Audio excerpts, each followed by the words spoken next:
Because efficiency is the key to lowering cost per ton.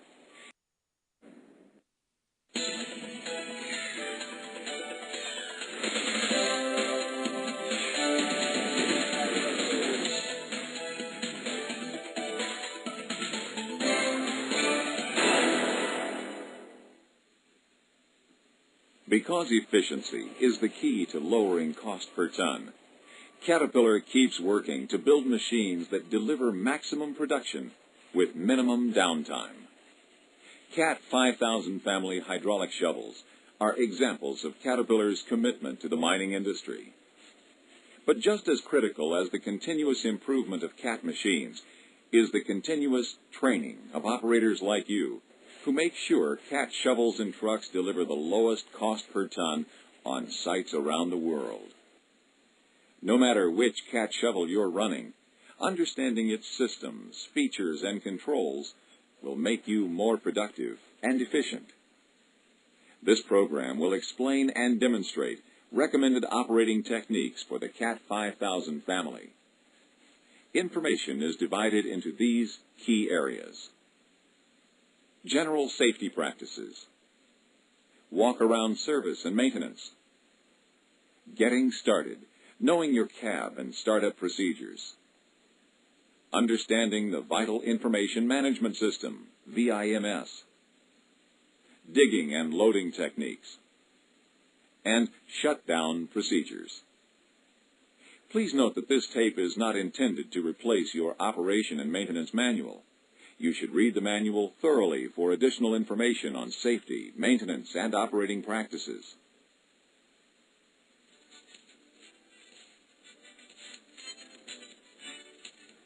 Unfortunately, most accidents are caused by failure to observe basic safety rules and precautions. As an operator, you play a very important role in avoiding potentially hazardous situations. You must be alert at all times. An accident can often be prevented by recognizing these situations before an accident occurs. To be sure you operate your shovel or any machine in the safest way possible, you should read and understand the safety and operating information provided in the Operation and Maintenance Manual before you operate the machine. Safety precautions and warnings are provided in the manual and at various locations on the machine. Be sure to identify and understand these symbols before you start the machine. Every possible circumstance that might involve a potential hazard cannot be anticipated.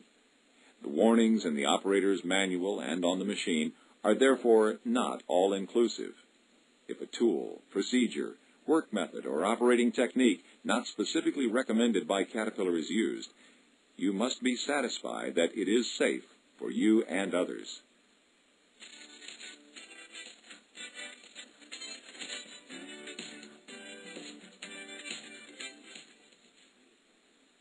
Before climbing into the machine, do a complete visual walk-around inspection, looking for anything that could affect proper operation. Inspect the implement cylinders and bucket for damage or excessive wear. Be sure covers and guards are firmly in place and undamaged. Inspect the radiator and remove any trash or debris.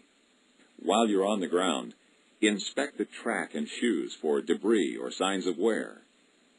Tensioning is automatic through a hydraulically maintained tensioning system.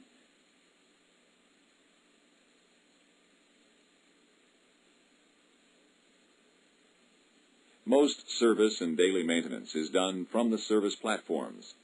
Ladders and integral grab irons provide three-point support. Inspect the steps, walkways, and handholds for their condition and cleanliness. Remove any debris.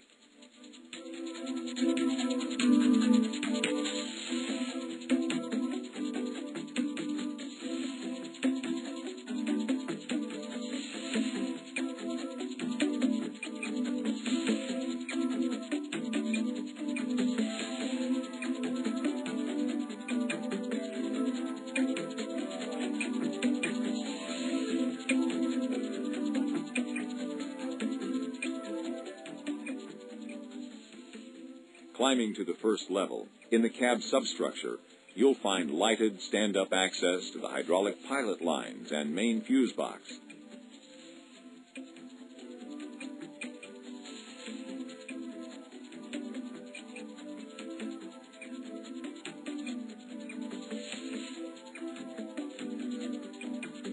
Also in this compartment, you'll find the wiper washer bottle, cab air filters, and the air conditioner. This handy locking toolbox is standard equipment.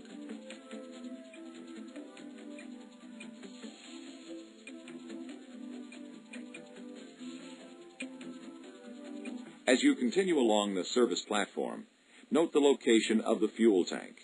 And the primary fuel filter is located here on the side of the tank.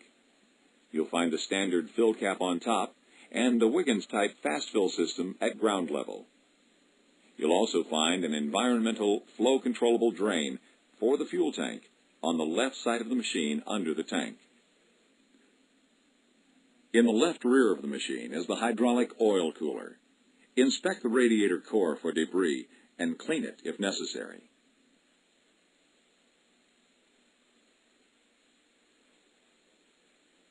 Note that the hydraulic tank has this extra long sight gauge so that when oil is low, you can see by how much. The oil level should be above the Add Cold mark on the sight gauge. If you need to add hydraulic oil, press this relief valve button. Remove the fill cap and add oil through the filler tube. Just above the filler tube are the hydraulic oil tank filters. You should remove the covers and inspect the cover seals about every 500 service hours. When checking the hydraulic oil level, be sure that the boom, stick, and bucket are positioned as noted in your operation and maintenance manual. If not, the cylinders will be filled and the gauge will understate the levels. If you see that the oil levels are low, be sure to add hydraulic oil as well as check to find the cause of the low levels. In normal operating conditions, the hydraulic oil level shouldn't change. So a low level may indicate a leak or other problem that should be identified and repaired. Discovering a minor problem now can save repair costs later. Below, you'll see the reservoir for the auto lube system. The lube barrel can be refilled or replaced. The automatic lubrication system distributes lubricant to wear points in the linkage and swivel, saving you time on daily maintenance. On the right side of the machine, there's easy access to the hydraulic pumps and engine.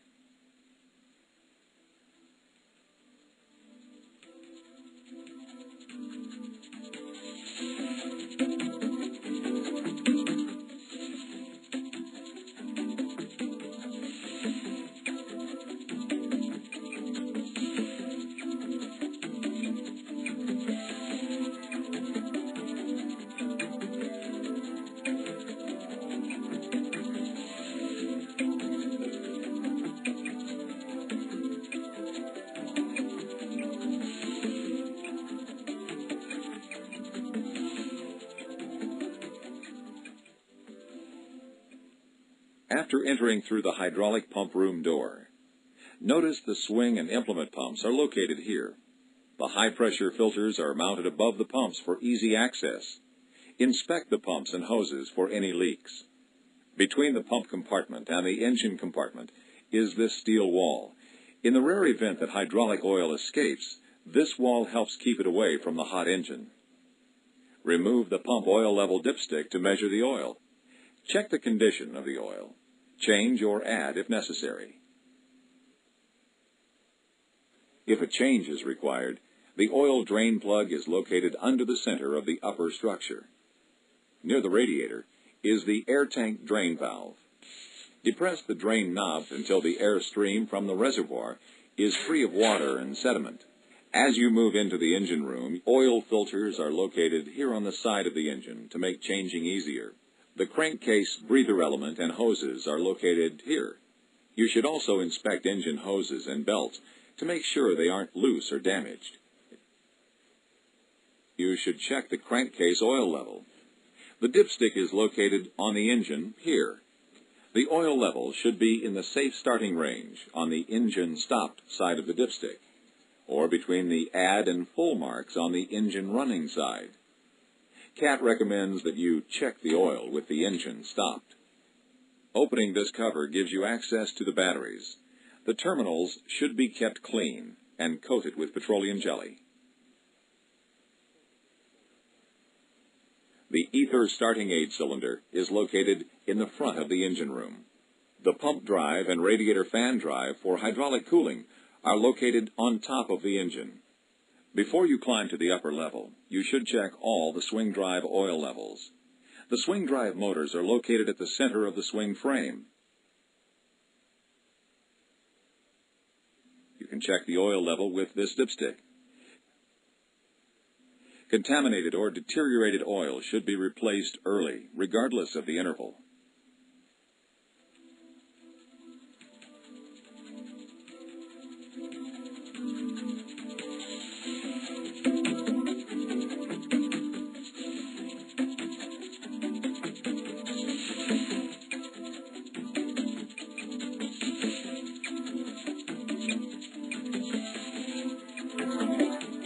On the upper level, you'll find the radiator coolant level indicators and the radiator caps in the right front. Check the coolant level and add if needed. Also be sure to check your lights for broken bulbs and lenses.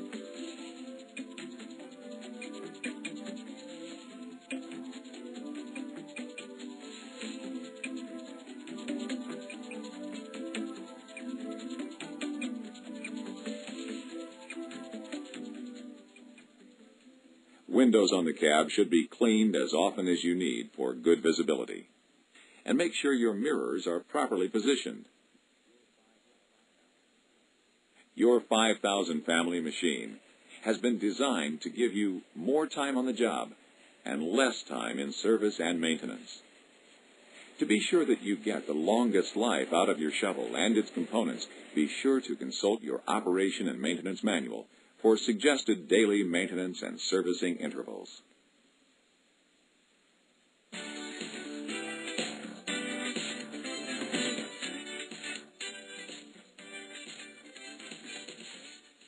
Now that you have a good idea of the basic layout of the machine, let's take a look at the operator station. You'll notice right away there's plenty of space, lots of leg room, and even more beside and behind the operator seat for standing and stretching. And this Contour Series seat is fully adjustable to give you shift-long comfort. The middle lever under the seat slides the seat backward or forward. The smaller lever on your right adjusts the angle of the cushion, and the one on the left lets you recline the seat back. And this knob adjusts the spring tension so you can get the ideal support for your weight. Plus, there's a lever to adjust lower back support at the base of the seat on the left-hand side. As you're positioning your seat and controls, remember to check your visibility to the track. Rotating knobs at the ends of the armrests let you move them up or down for the most comfortable wrist and elbow action. Sliding joystick consoles also adjust to you. Just raise the release lever and use the hand grip to slide the controls to the most comfortable position. The joysticks let you move implements precisely and easily. Because less force is required, fingertip control makes work fast and smooth. The travel levers and pedals control the movement of the excavator itself. These can be operated entirely with your feet, leaving hands free for implement operation. Detailed instructions for the operating controls are included in your operation and maintenance manual. Adjustable vents provide good airflow for heating or cooling. Every side window has its own vent, and the front window has several large diameter vents, maintaining all-around visibility when defrost is on. In addition, your cab includes a cigarette lighter and ashtray, a cup holder, space to mount a radio, and 2 large coat hooks. Behind the operator seat is this convenient trainer seat that gives a good view of the console and shovel operation. Under the seat is a convenient storage area.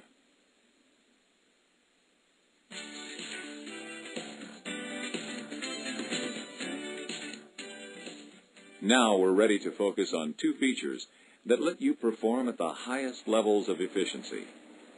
The 5130 uses the CAT 3508 electronic unit injection engine, and the 5230 uses the CAT 3516 electronic unit injection engine.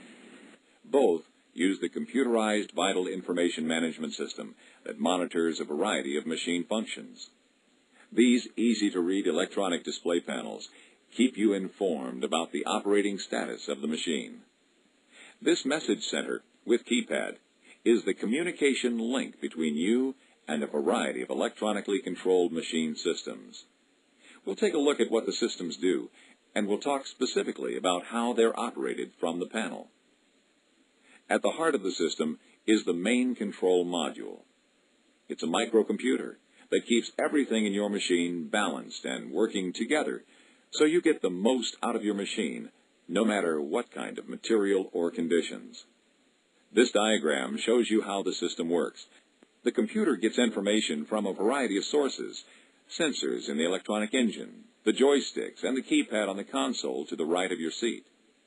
Together, they give the VIMS control module the information it needs to best control your engine speed and the flow from the hydraulic pumps, so you can use these controls to adjust to your working conditions. Because it is a microcomputer, it meets any demand quickly and smoothly, allowing you to get up to 100% of available engine power. You program your machine to each job situation by using the Power Mode selector. The Power Mode selector lets you choose the optimum engine speed and hydraulic flow for each work situation. By turning this switch, you can choose Power Mode 3, which gives you up to 100% of available engine power to deliver high levels of productivity. Power Mode 2, which gives you up to 80% of available engine power. This provides excellent productivity and more efficient fuel consumption than Power Mode 3. And Power Mode 1, which gives you approximately 70% for finer control. Plus, noise levels are substantially reduced. These machines are equipped with a closed-center hydraulic system. Closed-center means that hydraulic flow is delivered on demand. 5,000 family machines have multiple hydraulic pumps. What is unique about the system is that certain pump flows are dedicated to the swing function. The flow from the other pumps is precisely matched to other hydraulic demands by a special valve called the Proportional Priority Pressure Compensating Valve, or triple PC valve. Because there is a dedicated swing pump, and because other hydraulic demands are precisely matched by the computer and the triple PC valve, no work mode selector, like those on smaller cat excavators, is needed. Because the valve responds to flow requirements based on joystick input, you don't have to constantly adjust the joysticks to maintain smooth implement control. Overall operation is easier and more efficient for higher levels of productivity. Take some time to experiment with different power modes so you understand the effects they have on your machine. The computer also manages the Automatic Engine Speed Control, or AESC. When the implement and travel controls are not activated, or when the machine is at idle, the AESC automatically reduces noise and fuel consumption by reducing engine speed. The AESC switch can also be used as a backup throttle. When a throttle error is indicated on the VIMS display, the AESC turns on until the engine is shut down. The AESC switch can then be used as a backup throttle. Momentarily depressing the switch will step engine speed between 725, 1350, and 1830 RPM.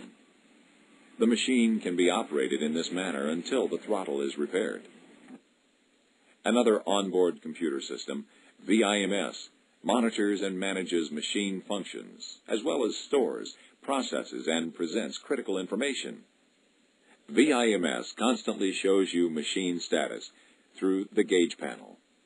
This panel displays engine coolant temperature, hydraulic oil temperature, system air pressure, and fuel level. Right below the gauge panel is the VIMS Message Center. The Message Center contains an alert indicator light that will come on whenever the computer senses unusual conditions or potential problems. The VIMS keypad is unique because it not only gives information, it allows you to get information. You can use the gauge and arrow keys to scroll through displays on all of the 22 systems monitored by VIMS. Your operation and maintenance manual will give you the information you need to access VIMS through the keypad. Whether you ask for information or if the computer sends it, the message will appear in the text window. The first line will tell you the condition of the system, and the second line will give you exact sensor readings with recommendations for actions you should take. The alert indicator light can be turned off using the keypad. When there is no specific information selected, the Message Center will display the time of day and total machine hours. VIMS provides you with information at 3 levels of alert. At the advisory level, VIMS turns on the alert indicator light in the Message Center and displays the sensor reading from the monitored system. It means you should take the time to check the particular machine system as soon as the machine is stopped. At the operator action level, VIMS flashes the action lamp located on the console on your right, in addition to all the advisory level displays. This means that a problem must be checked as soon as possible. This tells you the problem is serious, not critical. At the immediate shutdown level, VIMS adds an action alarm. This means the problem is critical. You should stop the machine immediately to prevent serious damage. VIMS can also communicate diagnostic information to help service technicians download information from the system through a laptop PC so that problems are easier to identify and correct quickly, increasing machine availability. Other important control switches are located in the right and left consoles on either side of the seat.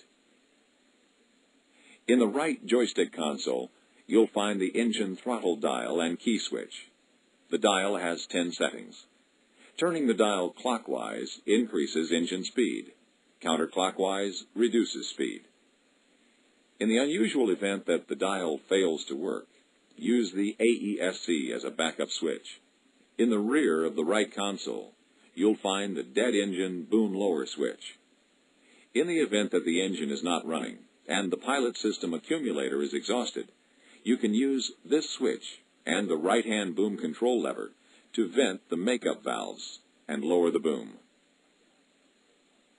The left console houses the power mode switch and AESC switch. On the outside of the left console is the hydraulic activation control lever, which unlocks or locks the hydraulic controls.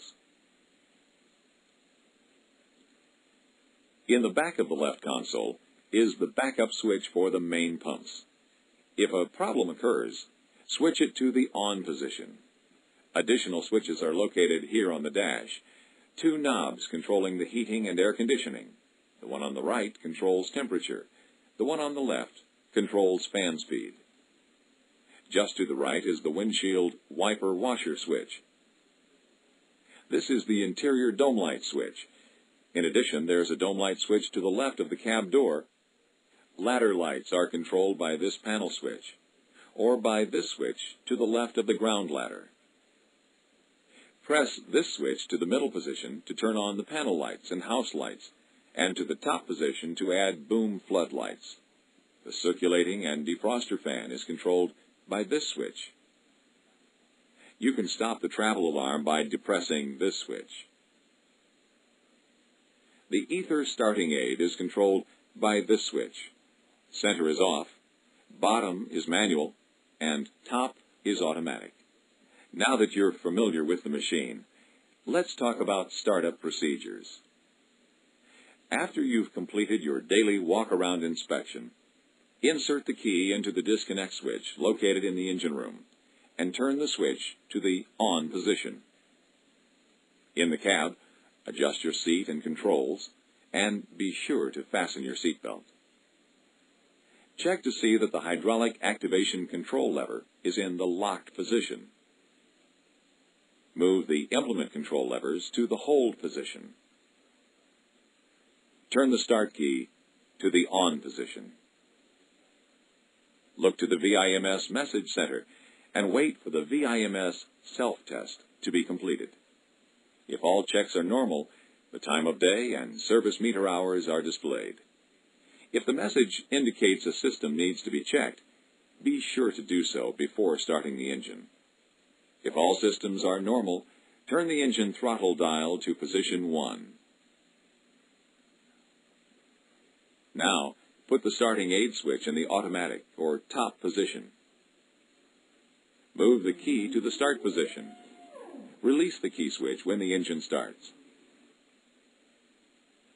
If the engine does not run smoothly, move the starting switch to the manual or bottom position. Hold it for 2 seconds and return it to the off position. You can repeat this procedure until the engine is running smoothly. Ether should be used for cold starting purposes only. You should allow the engine to warm up at low idle for at least 5 minutes. To warm up the hydraulic oil, turn the throttle dial to medium engine speed. Move the hydraulic control activation lever forward to the unlocked position. Run the engine for about 5 minutes while intermittently modulating the bucket control lever with the bucket stalled so the cylinder is fully extended. Finally, turn the engine throttle dial to the maximum engine speed. Run the engine for an additional 5 minutes while intermittently modulating the bucket control lever to allow the oil to warm more rapidly. Then you can cycle all the controls to allow the warm oil to circulate through all the cylinders and lines. Now, you're ready to go to work.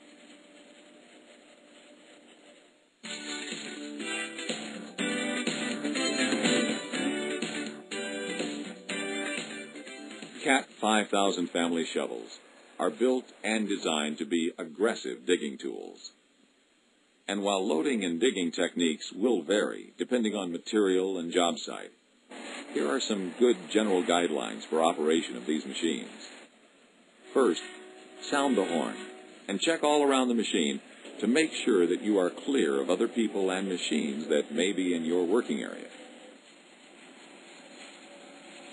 Load at the face from the top down if conditions permit.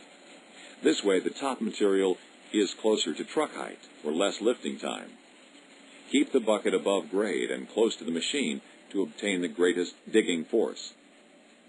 Keep the bucket moving. As you operate, you should try to avoid stalling the implements because when circuits reach relief pressure, the pumps quit pumping. Use bucket curl and stick out simultaneously. The stick has greater crowd force when using the bucket. The bucket cylinders help push the bucket and stick as a unit because the bucket cylinders are mounted on the boom. When starting to load at ground level, the bucket circuit should be activated first to position the bucket in a stronger leverage zone before engaging the stick. If stick force is applied before the bucket is in a strong position, the bucket will double back. In this situation, the teeth are generally pointed downward for the beginning of the loading stroke. At this point, the bucket should curl before the stick moves forward. You should engage the boom raise control as soon as the bucket is full. Engage the swing control when the bucket clears the pile. Work smoothly to avoid spilling material. Dump with the wind at your back to keep dust from obscuring your vision. Also, be careful not to hit the track with the retracted bucket. Remembering these key techniques will keep your operation smooth and productivity high.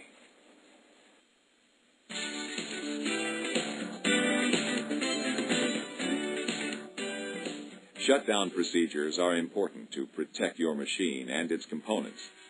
When shutting down the machine, be sure to turn the engine throttle dial to reduce the engine speed. Release the travel levers and pedals to stop the machine. Lower the implement to the ground and apply slight down pressure on controls. Move the hydraulic activation control lever to the locked position. Let the engine run for 5 minutes from 1,000 to 1,300 RPM to cool and help extend the life of engine components.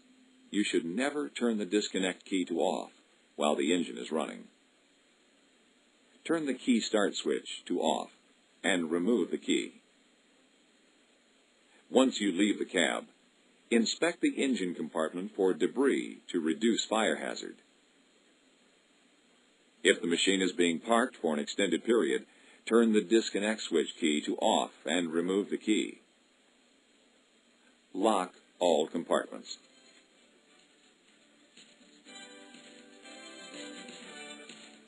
And be sure to face the machine using 3 points of contact when climbing down.